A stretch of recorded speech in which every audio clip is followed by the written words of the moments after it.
성도 여러분들 이렇게 정말 다시 뵙게 된 것 꿈만 같습니다. 하나님의 섭리하심 가운데에서 은혜 가운데에서 참 이렇게 다시 나와서 여러분들을 뵐 수 있게 되었습니다. 여러분들의 기도에 감사드립니다. 사실 이런 기도로 제가 석방이 됐다는 것을 알기 때문에 오늘 말씀 처음에 목사님에게 드렸던 말씀은 기도는 선교의 필수다. 그래서 기도를 꼭 해주셔야지 됩니다라는 쪽으로 말씀을 나눌 계획을 가지고 있었습니다. 그런데 어제 이제 새벽 기도를 드리면서 기도를 드리는데 그 전날 묵상했던 말씀, 오늘 본문 말씀을 여러분들하고 꼭 전하고 싶다라는 생각이 마음속에 깊이 들었어요. 그래서 그 본문 말씀을 바꾸고 설교 내용을 어제부터 준비해가지고 사실 많은 준비는 된 것은 아니지만은 그래도 꼭 여러분들과 나누고 싶은 그런 내용이기 때문에 이 말씀을 가지고 여러분들 앞에 섰습니다.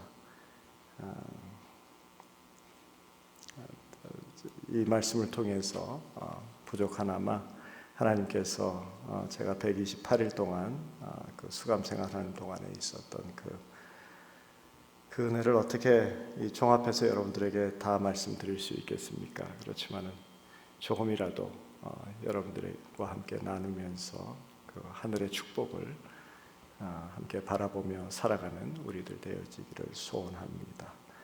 우리 잠시 기도드리고 우리 말씀 보도록 하겠습니다. 사랑의 하나님 아버지, 저희들 정말 우리의 삶이 절대적인 주님의 주권 안에 있는 것을 고백하며 감사드립니다.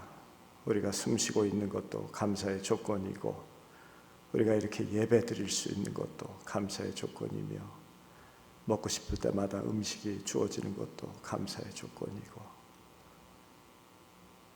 사랑하는 사람과 손잡고 대화를 나눌 수 있는 것도 큰 감사의 조건임을 기억하게 하여 주시옵소서. 우리의 삶이 우리의 마음대로, 우리의 계획대로, 우리의 노력대로 되어지는 것이 아님을 알게 하시고 오직 주님 의지하며 살아가는 저희들 되게 하여 주시옵소서. 아버지 하나님, 저희들 주님의 말씀 앞에 겸손히 서기를 원합니다. 말씀을 전하는 자의 입술을 정케 하여 주시옵고 듣는 자의 마음을 정돈하여 주시어서 우리 디스트랙 되지 아니하게 하시고 하나님께서 벌써 준비하신 그 은혜의 풍성함을 누리는 이 시간 되게 하여 주시옵소서. 주께 감사드리고 주께 온전히 맡기옵니다. 주님 역사하여 주시옵고 우리 가운데 임하시옵소서. 우리 주 예수님의 이름으로 기도드리옵나이다. 아멘.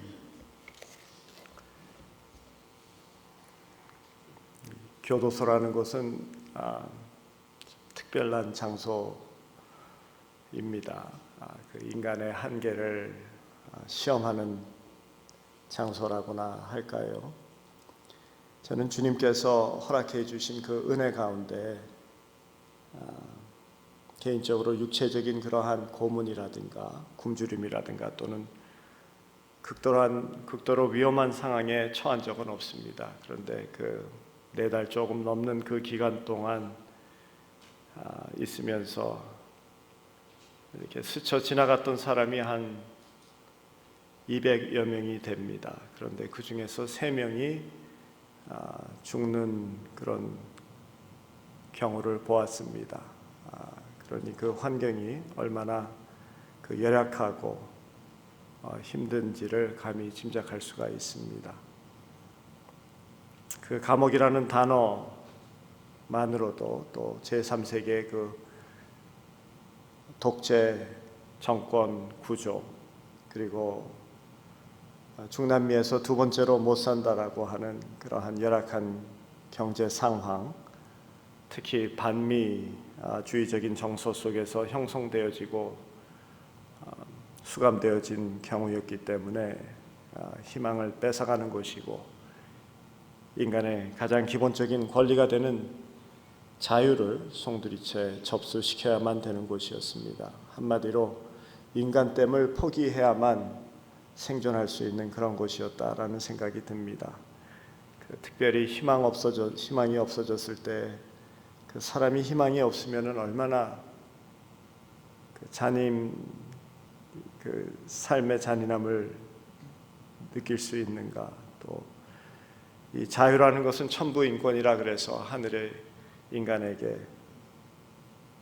주신 그 절대적인 권리라고 했습니다. 그런데 그 자유가 빼앗겨졌을 때 인간이 느끼는 그 처참함, 인간됨을 포기해야 됨을 느껴보았습니다.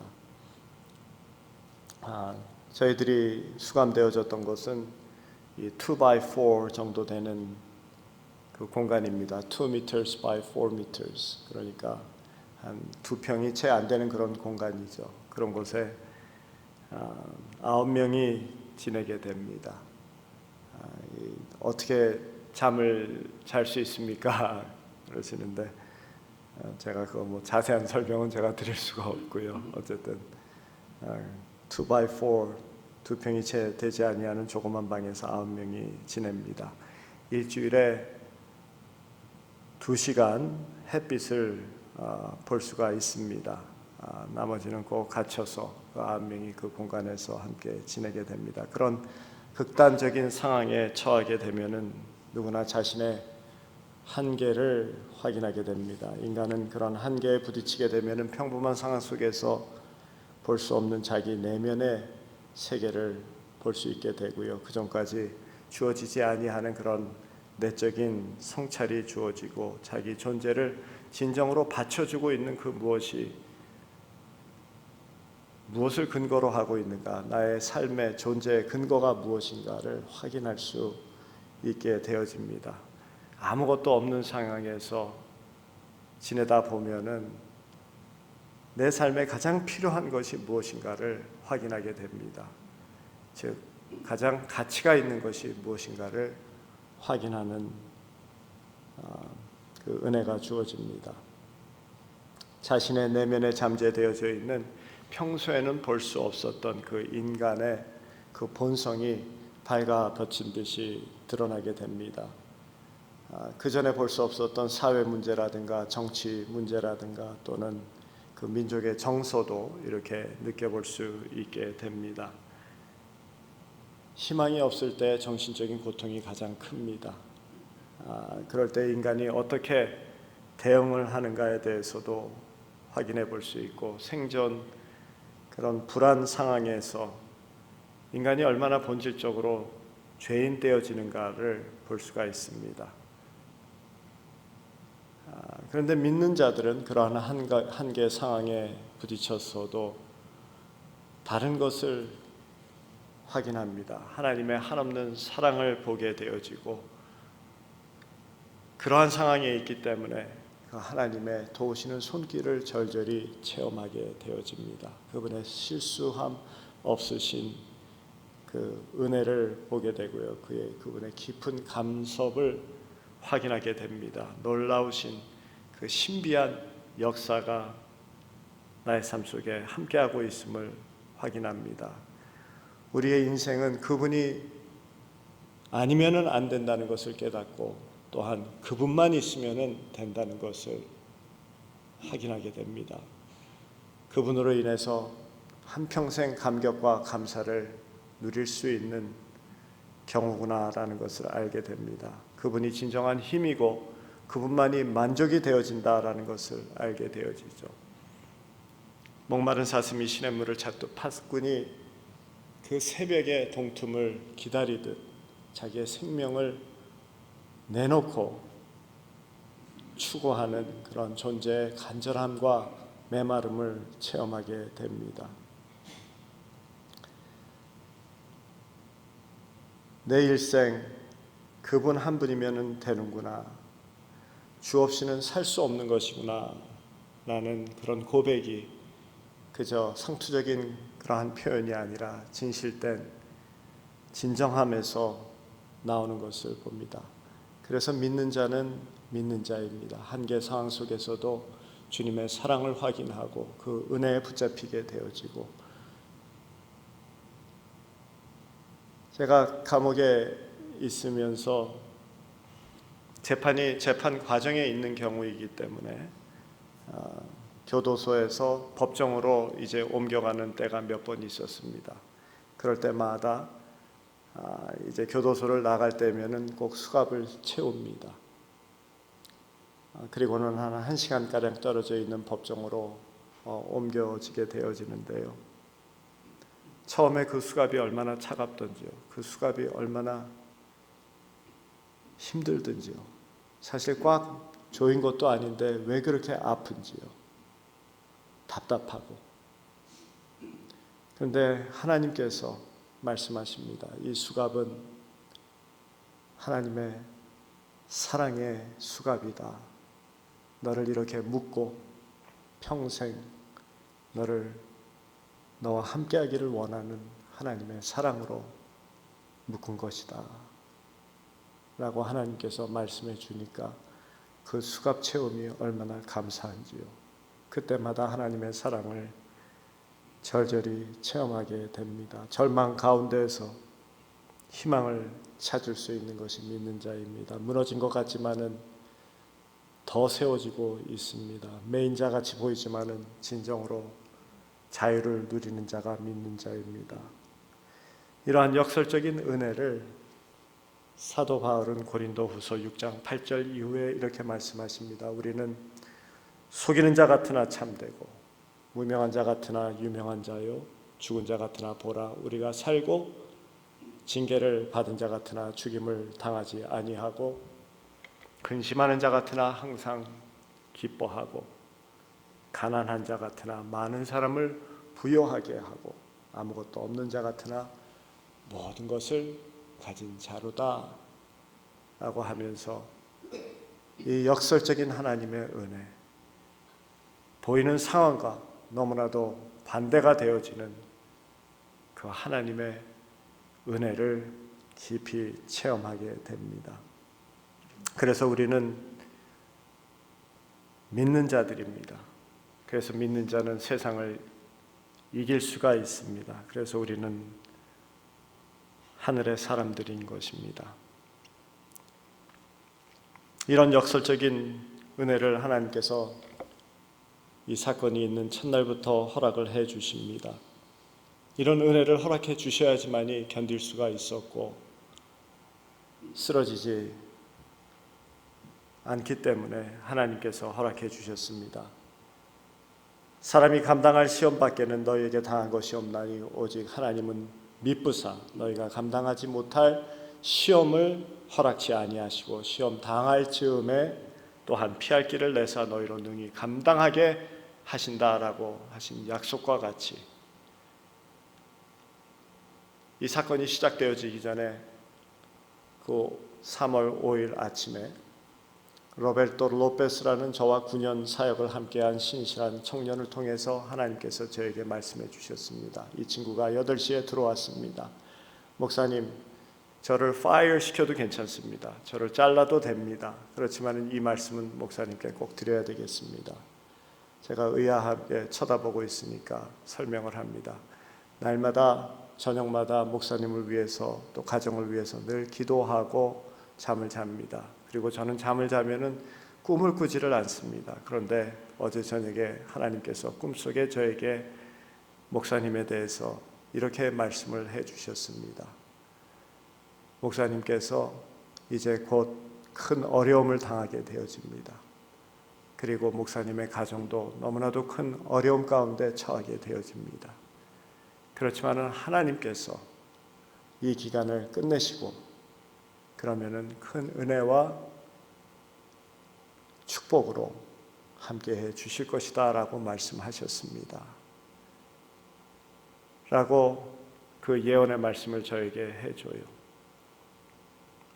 그 예언과 함께 그게 3월 5일이었는데 2주일 후에 아니면 한 달 후에 무슨 사건이 있었다라고 하면은 그냥 이게 우연일 수도 있다라고 할 수가 있지만은 바로 그날 오후 4시 30분에 제가 경찰에 연행이 되어집니다. 하나님께서 이런 신비한 정말 초자연적인 그러한 은혜를 통해서 저가 시험을 준비할 수 있도록, 이 시험 당할 쯤에 하나님께서 벌써 감당할 수 있도록 하나님이 함께 하고 계시고 이것은 반드시 끝내질 것이다 라는 이 말씀을 저에게 주셨습니다. 감옥에 있으면서도 시시때때로 하나님께서 비전을 허락해 주십니다.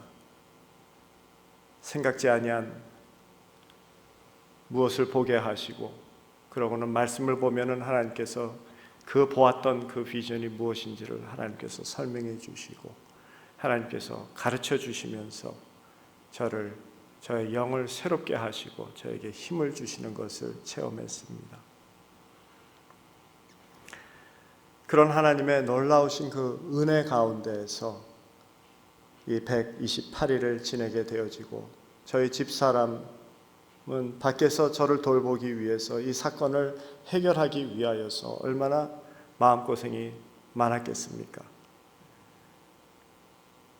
그런데 자세한 설명은 드릴 수 없지만은 떠났던 비행기 1시간 동안 날아서 마이애미로 향하고 있던 비행기가 하나님께서 그 비행기를 돌리셔서 다시 마나구아 공항에 내리게 하시고, 그 안에 타고 있던 목사님 한 분이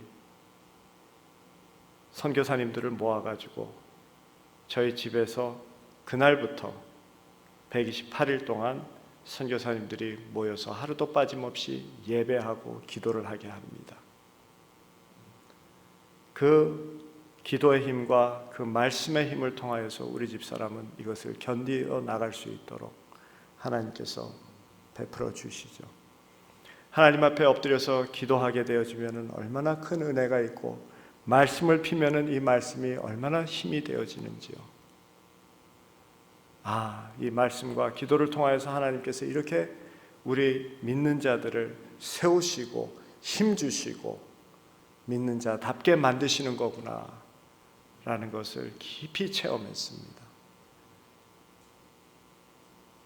신비한 하나님의 도우심과 말씀과 기도 가운데 역사하시는 성령님의 위로와 주시는 용기와 또한 격려하심과 또 보게 하시는 이런 것을 통하여서 이 기간을 지낼 수가 있었습니다. 가장 놀라웠던 것은요, 사실 이 사건은 제가 누구나 그렇게 이야기를 했고, 그리고 주위에 있던 모든 사람들은 유죄 판결을 받을 수뿐이 없는 사건이다라고 했습니다. 이 사건을 처음 맡은 변호사가 포기를 했습니다. 그래서 우리 집사람이 그 나라에서 가장 명성이 있는 변호사 사무실을 찾아갔습니다. 정치권과 가장 잘 연결이 되어져 있고, 그리고 가장 유능한 변호사들만 있는 로스 로하스라는 그 변호사 사무실을 찾아가서 이 사건을 의뢰했습니다. 거기에서 이 사건의 내용을 잠시 살펴본 후에 우리는 바쁩니다, 우리 사건을 받을 만한 그런 여력이 없습니다 하고 퇴짜를 놓았습니다. 그 정도로 희망이 없이 보였던 그러한 사건이었어요. 왜 그러냐면은 저희 여러분들 우리 선교를 잘 아시니까 저희들이 감당하고 있는 것이 그 의료 사역이 있고요. 그래서 의료 사역 그 빌딩에 저희들 사무실이 다 있고, 또 목회자 훈련 신학교가 있고요. 다음에 여러분들과 함께 지난 3년 동안 이제 3년째 이루어가고 있는 이 장학금 사역이 이게 크게 셋으로 나누어집니다. 근데 장학금 사역은 여러분들 교회를 통해서는 우리가 38 그 지역에서 사역을 하지만은 저희들은 원래 우리 그 동네 지역에 있는 그 지역에 제일 니카라구아에서는 우범 지역으로 알려져 있는 그 지역의 학생들에게도 장학금을 줘 왔습니다. 그 나라의 학기제는 미국하고 틀리기 때문에 늘 12월 달에 학생들을 모집을 하고 그렇게 한 다음에 1월 달부터 이제 장학금이 나아가죠. 왜 그러냐면 2월 달에는 교복도 준비되어지고 공책도 준비되어지고 가방도 준비되어져서 2월 달부터는 학교가 시작되어져야 되니까요. 올해도 우리 동네 지역에 있는 아이들 몇 명을 저희들이 선택을 하기 위해서 그런 준비를 했었고요. 그리고 1월 저는 그러고는 미국에 잠시 들어와서 우리 딸아이들하고 가족이 함께 크리스마스 연말을 지냈습니다. 그렇게 한 후에 1월 5일 날 들어갔습니다. 그랬더니 지난 몇 년 동안 장학금을 받고 있었던 가정에서 저에게 연락이 옵니다. 목사님, 우리 이 지역에 호르헤 디미트로브입니다. 우리 병원이 있는 그 지역에 정말 장학금이 필요한, 그리고 그 여성암 그 수술을 받고 지금 어려움에 있는 그런 홀 어머니를 둔 가정이 있습니다. 도와주셔야 되겠습니다. 그래서 저희들이 그 가정을 돌보기로 했습니다. 그리고는 그 가정의 어머니는 저희들이 여성암 검진 테스트도 다시 한번 해주고, 그리고 또 약도 주는 그런 경우로 되어졌고요. 그리고 거기에 있는 딸 아이를 저희들이 이제 장학금 사역에 접목을 시키기 위해서 몇 번 제가 인터뷰도 하고 그랬습니다. 그런데 그날 3월 5일 날 경찰에서 저를 연행하면서 제가 그 아이에게 나쁜 짓을 했다라고 고소가 들어왔다라는 거예요. 이런 경우는 방법이 없습니다.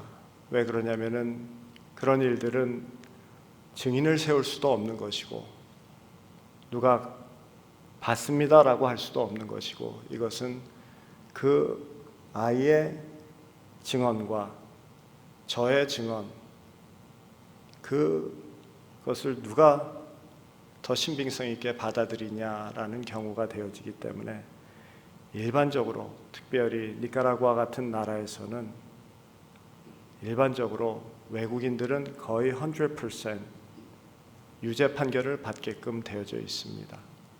아무리 증거가 윗니스들이 많다고 하더라도 윗니스는 또 살 수 있는 나라이기 때문에, 증인들은 살 수 있는 나라이기 때문에 그 증인들을 받아들이지를 않고 거의 100% 유죄 판결을 받고, 이 경우에는 유죄 판결을 받게 되어지면은 15년 정도 생활을 해야 되는 경우가 되는 겁니다.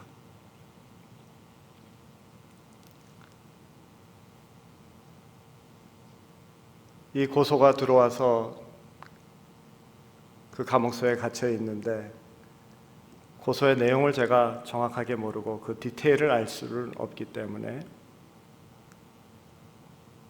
붙들고 있었던 것은 오직 하나님께서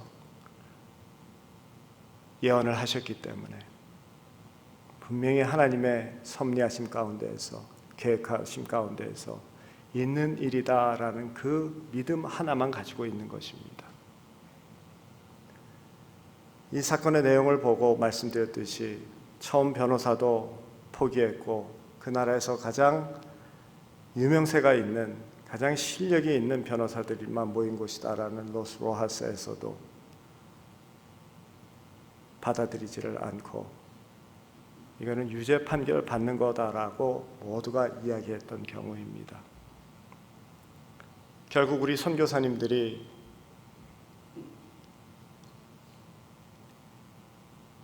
기독교 신실한 크리스천 변호사를 찾읍시다. 실력에 상관이 없이 이것은 기도로 해야 되는 거고 하나님의 은혜를 힘입어서 해야 되는 거니까 그런 변호사를 찾읍시다 해가지고 수소문해가지고 에두아르도, 우리식으로 하면 에드워드가 되죠. 에두아르도라는 구티에레스 변호사를 선임을 했습니다. 그분은 돈으로 해결할 수 있는 거지만은 선교사가 돈으로 해결한다고 하면은 그러면 이것은 인정하는 것이 되어지고 나중에 더 어려움에 처할 수 있으니까 하나님 앞에 맡기고 합시다라고 하면서 진행을 했습니다. 그분이 사건의 내용을 살펴본 후에 사람들을 인터뷰를 합니다. 이 아이가 저를 고소한 그 내용에 보면은 2월 27일 날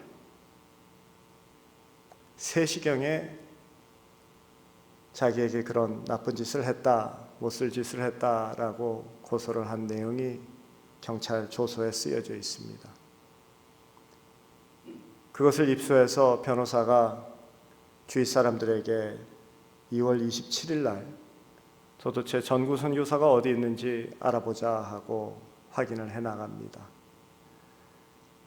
그랬더니 하나님께서 어떻게 준비를 해 놓으셨냐면요,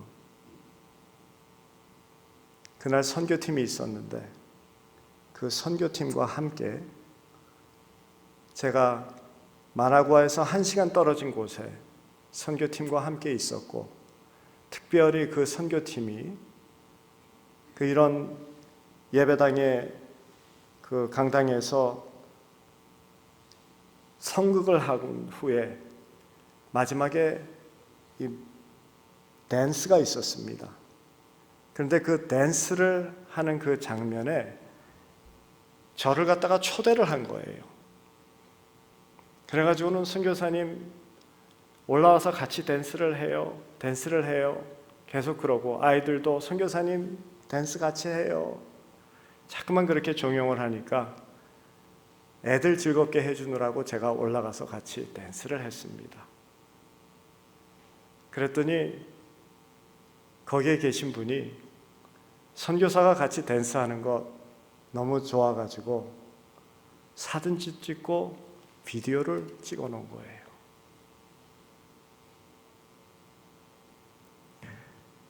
선교 오셨던 여러분들은 잘 아십니다. 제가 선교팀이 와도 선교팀하고 같이 하루 종일 지내지 않습니다. 왜 그러냐면 저희 클리닉에 해야 될 일들이 많고, 그래서 제가 선교팀하고 그냥 날마다 함께 있지 아니하고 아침에 선교팀 떠날 때 아침에 들려서 인사드리고 확인하고 기도하고 버스하고 우리 스태프들하고 해서 선교팀 보내고, 점심때 잠깐 들려가지고 식사 준비 잘 되어져 있나 살펴보고 한 1시간 정도 같이 지내고, 어떨 때는 아예 점심때도 찾아가지 않게 그 사역에 저쪽 그 클리닉 사역을 해야 될 때도 있고요.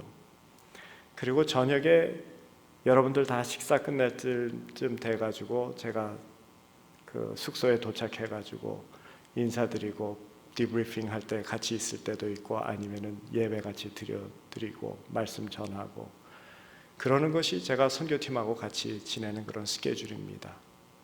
1년 내내 살펴봐도 선교팀이 와도 제가 사진을 찍히는 적이라든가 특별히 비디오를 찍히는 적은 거의 없습니다. 지난 10년간 제가 비디오에 찍히는 것은 아마 한 번도 없었을 거라는 생각이 들어요. 왜 그러냐면 제가 거기에 같이 있지를 않으니까 말이죠. 근데 그날 27일 날 점심 식사를 위해서 거기에 잠깐 선교팀을 들렸는데, 선교사님 여기에 계셔야지 돼요. 오늘이 마지막 날인데 우리가 선국 준비했고 이 선국이 마치면은 댄스가 있어요. 같이 구경하고 같이 좀 지내시다 가세요 하면서 너무나도 저를 갖다가 붙잡는 거예요.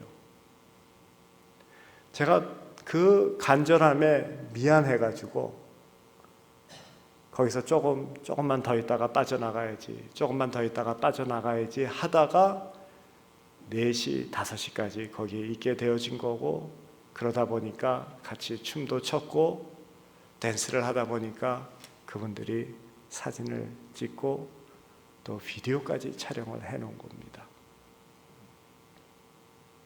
제가 늘 하는 일이었다라고 하면은, 그러면 늘 하는 일이었으니까 당연히 그런 비디오와 사진이 있지 하겠지만은, 몇 년을 돌춰봐도 비디오 한 번 찍는 적이 없습니다.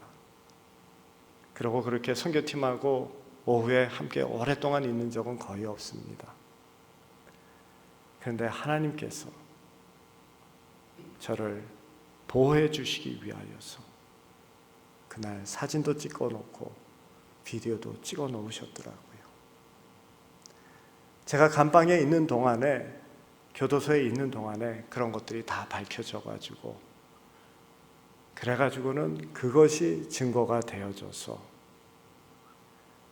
증인들로서는 될 수 없는 거거든요. 이것은 그 나라에서는.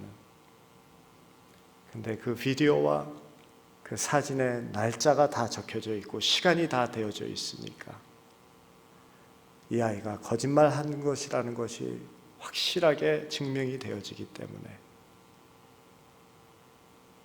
제가 무죄 판결을 받을 수 있었습니다. 저하고 같이 있던 감방에 5년 동안 있었던 마약 사범이 있습니다. 제가 무죄 판결 받고 들어왔다라고, 무죄 판결 받았다라고 하면서 다시 감방으로 들어오니까 그 친구가 저한테 이야기를 합니다. 마테오, 당신이 무죄 판결 받을 거다라고 이야기할 때마다 나는 말도 안 되는 소리 하지 마라. 이 나라에서 외국인이 무죄 판결 받는 경우 거의 없다. 기적과 같은 일이다라고 하면서 속으로 생각을 했고, 네가 재판장에 갈 때마다 우리들은 저 친구 실망해서 올 텐데 라고 하면서 걱정했다. 네가 무죄 판결을 받았다라고 이야기하니까 지금 말해주는데, 네가 내가 5년 동안 있었던 이 많은 사람들 본 중에서 두 번째로 무죄 판결 받은 사람이다.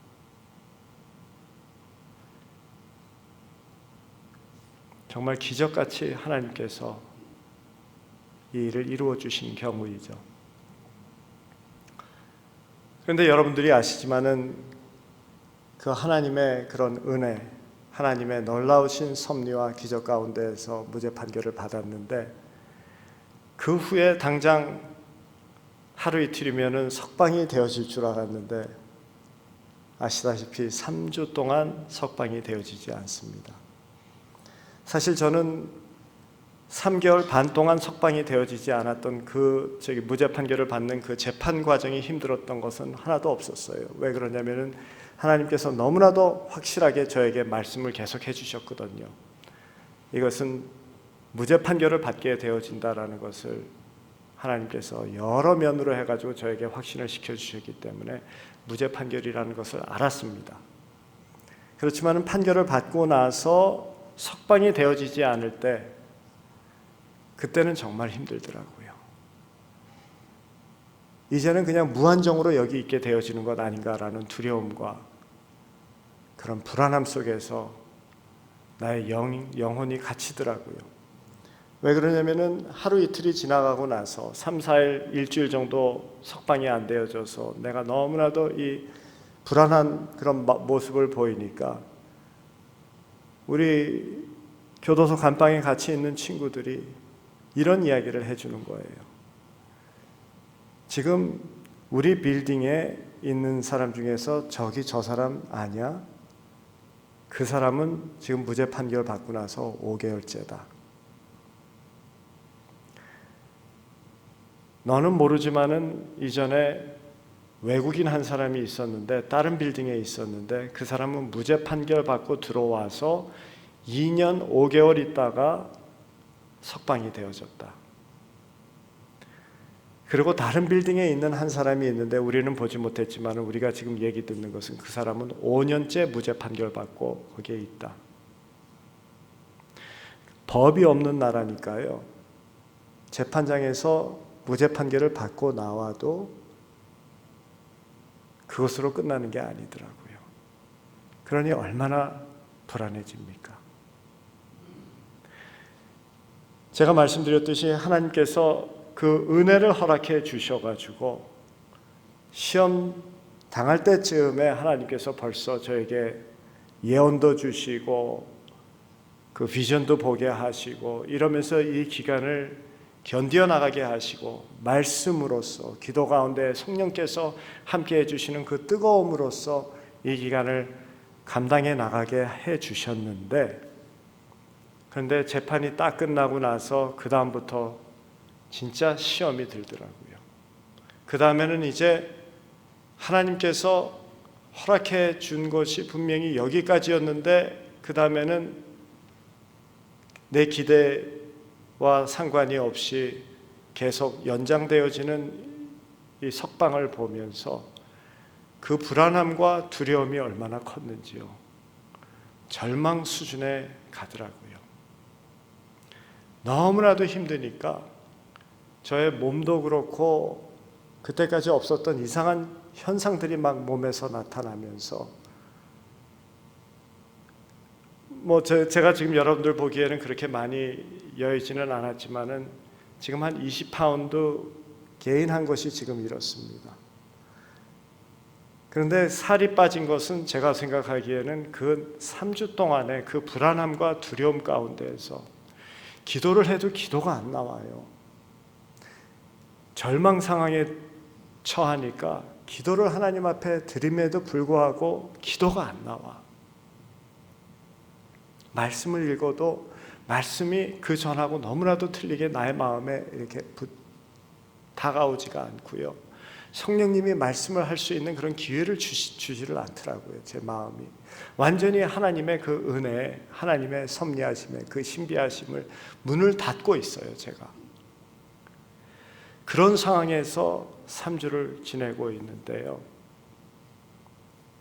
에밀리오 오콘이라는 마약 사범이 들어왔습니다. 한 사람을 내보내니까 그 자리를 채우기 위해서 다른 사람을 집어넣는데 에밀리오 오콘이라는 친구가 들어옵니다. 근데 이 친구는 너무나도 들어오는데 평안해요. 말하는 것마다 너무나도 선한 말이 나와요.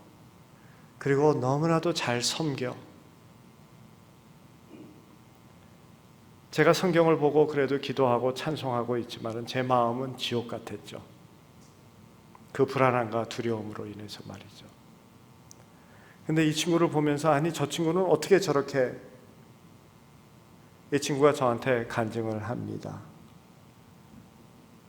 자기가 마약을 코스타리카에서 과테말라로 옮기는 그러한 마약 사범으로서 굉장히 오랫동안 그렇게 잘 했대요. 그러다가는 경찰한테 잡힌 거예요. 근데 그렇게 큰 마약 사범들은 언젠가는 자기네들이 잡힌다라는 것을 알고 아니면 죽게 되어진다라는 것을 안다 그래요. 그래서 일반적으로 이 친구들은 죽는 것을 선호해. 왜 그러면 잡히면은 감옥에서 오래 있어야 되니까 그게 더 힘든 거예요.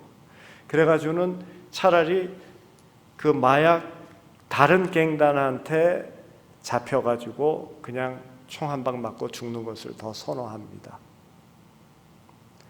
자기는 언젠가는 죽게 되어지는 것을 알았는데 경찰에 잡힌 거예요. 그래가지고는 칩보떼라는 우리식으로 얘기하면 중앙정보부 그러한 수용소에 들어가게 됩니다. 거기에서 정보를 다 수집하기 위해서 고문하고 다음에 psychologically 그런 torture가 있는 곳이에요. 거기에 들어갔을 때 자기가 결정하기를 죽는 게 낫다 결정을 해가지고 그래가지고는 목맬 준비를 했습니다. 그러고 목맬 자리에 딱 앞에 서서 있는데 거기 독방을 쓰니까 말이죠. 근데 누가 뒤에서 툭툭 치더래요. 뒤를 돌아봤는데 아무도 없습니다. 근데 음성은 들립니다. I'm with you. Do not worry. 염려하지 마라. 내가 너와 함께 한다. 이 친구가 어려서부터 교회를 다녔던 친구였기 때문에 이게 성령께서 하신다라는 것은 감이 있었대요.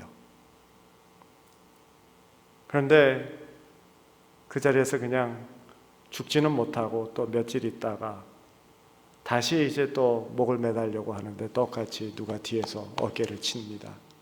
I'm with you. Do not worry. 염려하지 마라. 내가 너와 함께 하고 있다. 그때 성령님께 엎드려서 기도하면서 진정한 구원을 체험하게 되어집니다.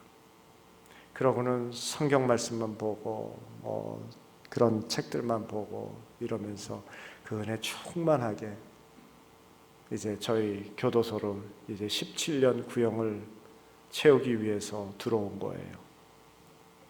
시작하는 거죠. 17년을 감옥에서 살아야 되는 그 2x4 되는 이 감옥에서 살아야 되는 이 친구의 얼굴이 얼마나 평온한죠. 제가 처음에 말씀드렸던 그 역설적인 은혜를 누리는 자였습니다. 하나님의 은혜를 입으니까 그러한 상황 속에서도 감사와 기쁨이 있고 평강을 누리더라고요.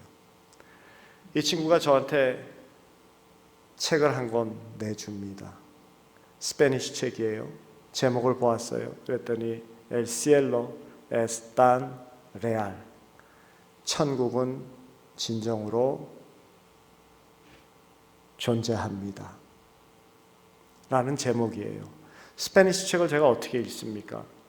300페이지나 되어지는 간증서인데 제가 못 읽을 거라고 생각을 했는데 그래도 예의상 붙잡고 제가 있는 제 해막 제일 위층에 제가 해먹을 썼는데 이제 세 개로 이렇게 해막을 넣고 잠을 잤거든요. 제일 위에를 썼는데 그것을 가지고 올라가서 봤습니다. 스페니쉬인데 하나님께서 은혜를 베풀어 주시고 주님의 섭리 가운데 있으니까 스페니쉬가 그렇게 잘 읽히는 거예요. 그걸 갖다가 그 두 주 동안 그 책을 보기를 시작하고 끝냅니다. 그 기간 동안에 하늘의 소망을 새롭게 갖게 되어져요. 하나님께서 우리 믿는 자에게 허락하여 주신 그 천국이 어떤 것인가?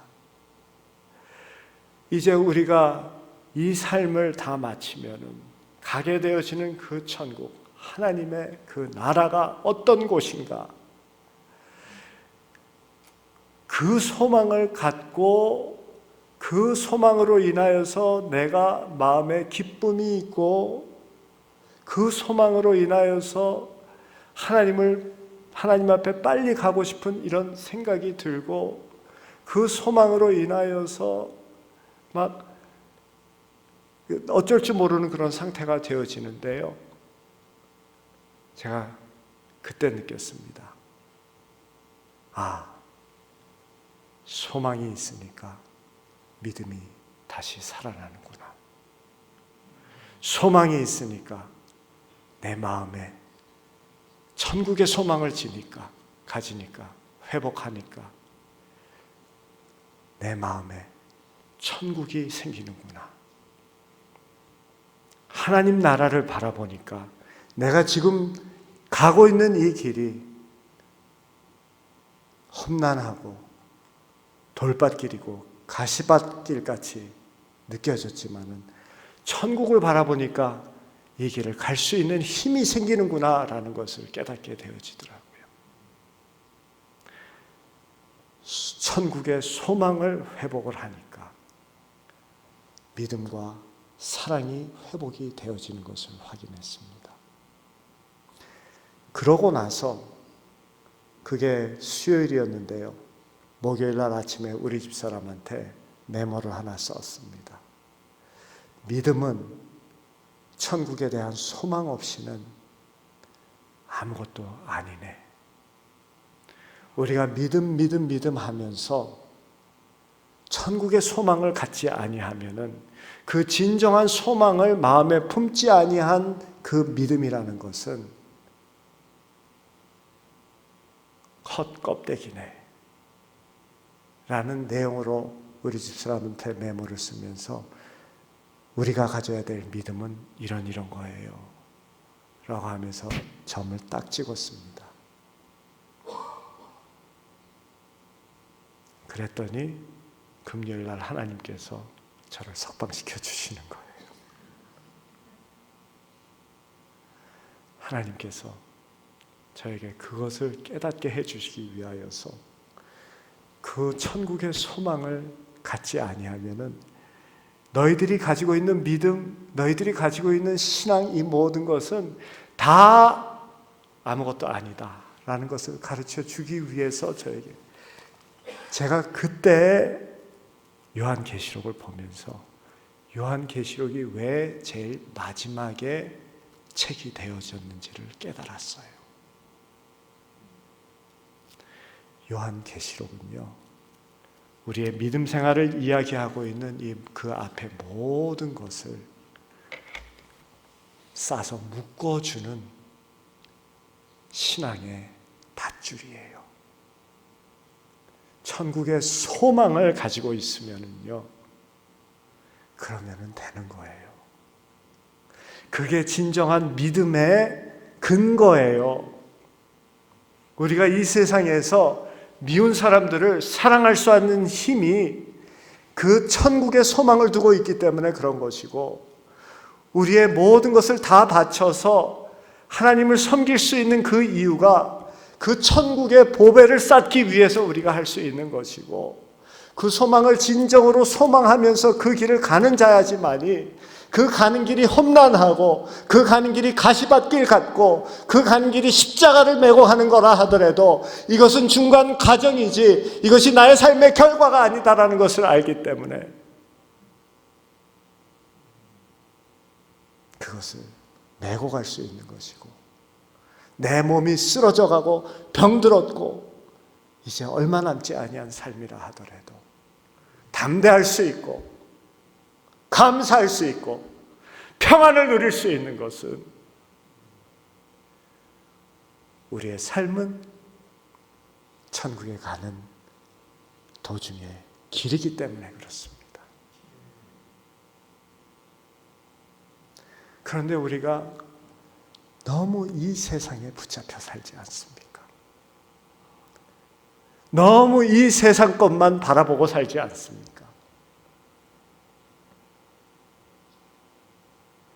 마치 이것이 우리의 삶의 모두인 것처럼 우리의 삶의 결론은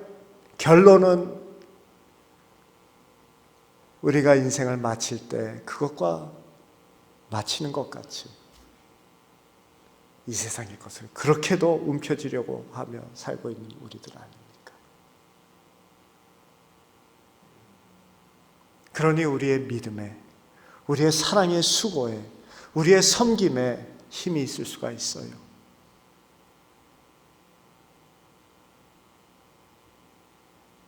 하나님께서 그것을 깨닫게 해주기 위해서 에밀리오 오컨이라는 친구를 들여보내가지고 그 책을 저한테 내밀고, 읽지도 못하는 스페니시 책을 300페이지가 되는 것을 읽을 수 있도록 나의 눈을 띄워주시고, 그리고 그 책을 본 후에 천국의 그 소망을 소유하고, 이 천국의 소망이 바로 우리의 모든 신앙생활을 묶어주는 든든한 밧줄이구나. 이것을 붙잡지 아니하면은 우리의 믿음도 우리의 사랑도 껍데기뿐이 없는 것이구나라는 것을 깨닫게 해주셨어요. 그래서 오늘 본문 말씀에 이렇게 하고 저희들에게 가르치고 있습니다. 여러분들 본문 말씀 다시 보시죠. 3절에 이렇게 말씀하십니다. 우리가 너희를 위하여 기도할 때마다 하나님 곧 우리 주 예수 그리스도의 아버지께 감사하노라. 이는 그리스도 예수 안에 너희의 믿음과 모든 성도에 대한 사랑을 들었음이요 너희를 위하여 하늘에 쌓아둔 소망으로 말미암음이니. 우리 새 번역이 조금 더 잘 되어져 있죠. 제가 그것을 보고 읽겠습니다. 우리는 여러분을 위하여 기도할 때 항상 우리 주 예수 그리스도의 하나님 아버지께 감사를 드립니다. 우리는 그리스도 예수에 대한 여러분의 믿음과 모든 성도를 향한 여러분들이 품고 있는 사랑을 전해 들었습니다. 이 믿음과 사랑은 여러분들을 위하여 하늘에 쌓아두신 소망에 근거합니다. 천국의 소망에 근거하여서 여러분들의 믿음과 사랑이 역사하고 있습니다 라는 것을 우리에게 사도 바울이 가르치고 있어요.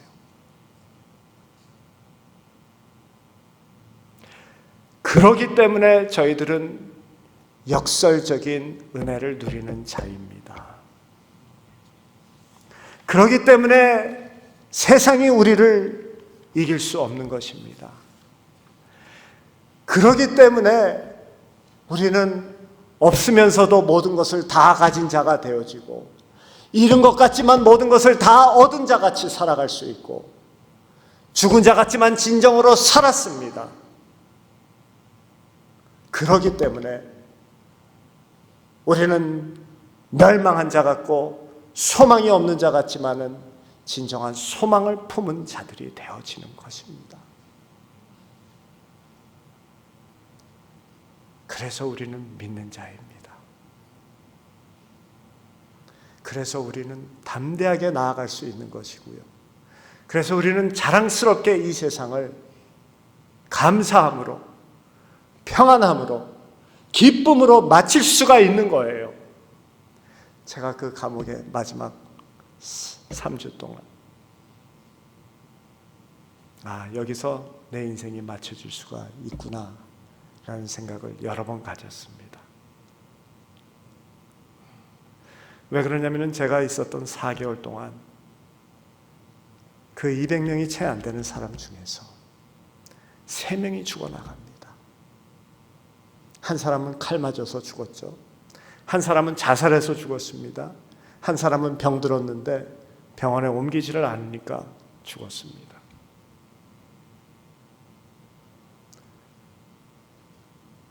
나이가 50이 넘은 제가 외국인으로서 그 열악한 환경에서 7년 아니면 15년을 내가 지내야 된다라고 하면은 어떻게 죽음을 막을 수 있겠습니까?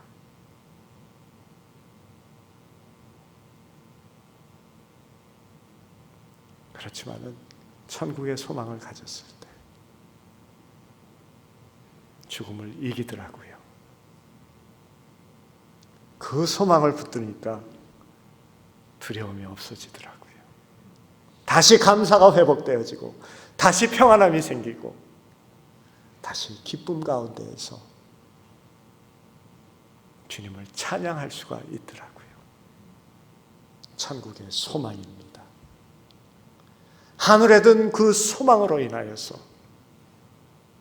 우리가 이 은혜를 누리면서 살아갈 수 있습니다. 여러분,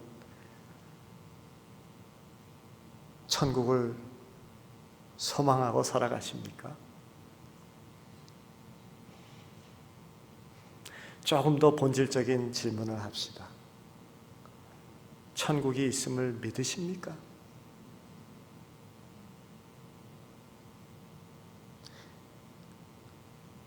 우리의 신앙을 공격하는 것이 크게 3가지예요. 성경에서 이야기하는 세상의 권세, 문화, 사상 이런 것들이죠. 공중의 권세, 사탄, 마귀 역사입니다. 그리고 우리의 욕정, 욕심. 근데 지금 우리를 공격하는 이 세상의 사고와 세상의 사상과 철학, 이 물질 만능주의와 인본주의, 그리고 포스트모더니즘 이런 것들이 우리에게 늘 이야기를 합니다. 천국이라는 것은 사실은 없어. 이 땅에서만 잘 살면 돼. 이 땅에서 손해보지 말아야지 돼.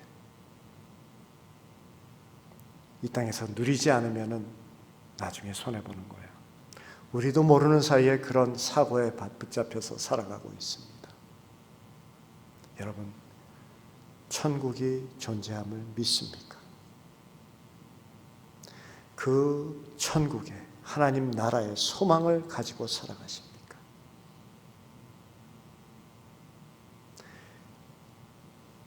우리의 신앙을 묶어주는 것은 든든하게 하고 우리를 그 믿음의 밧줄로 묶는 이것은 천국에 대한 소망입니다.